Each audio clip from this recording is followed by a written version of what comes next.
Kilwa kayo hinipos na ligid. Ano ba? Ano na isulat? Dito na. Ha?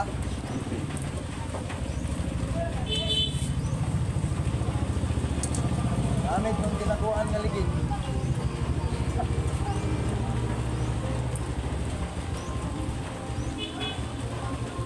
Sukol pa na gila nga ligid no? Diba?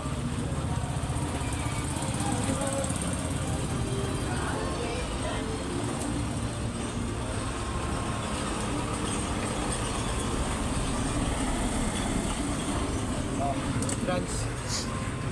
Naiwan mga kaidolo.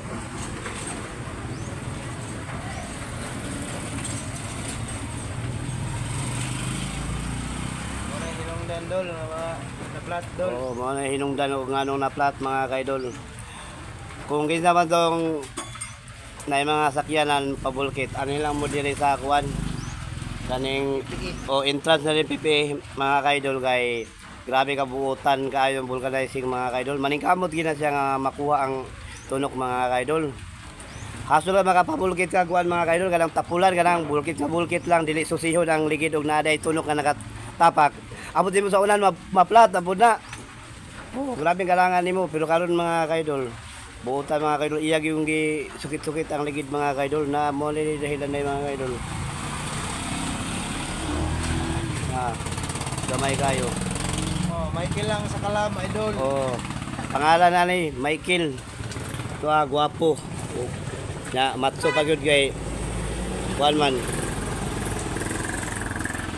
Bugat man trabaho, pakusog man mo ng gwapo glawas. Gwapo pa gyud mo trabaho. Ano lang mo dito sa kuan entrance sa PP. Kay pulido mo trabaho mga kaidol. Gawas sa pulido, gwapo pa gyud ang mamulkita ni mga kaidol. Karon pa gyud na humanog bulkit mga kaidol. So, langan-langan kita mga kaidol, mao kini kinabuhi sa sikol driver mga kaidol. Imbes kay nangidawat ang mga kaidol og madako-dako atong kita kay natay mga bayro nun. Pero nakuha na yun atong kita, nalangan pa ta. Pero sa unta man mga kaidol, mao man itong trabaho mga kaidol. Dawato na lang mga kaidol, no choice mga kaidol. So, kumbati na po ta mga kaidol kay para makapalit ang bugas ug sudan mga kaidol pagkahapon makabayad na sa atong linding mga kaidol.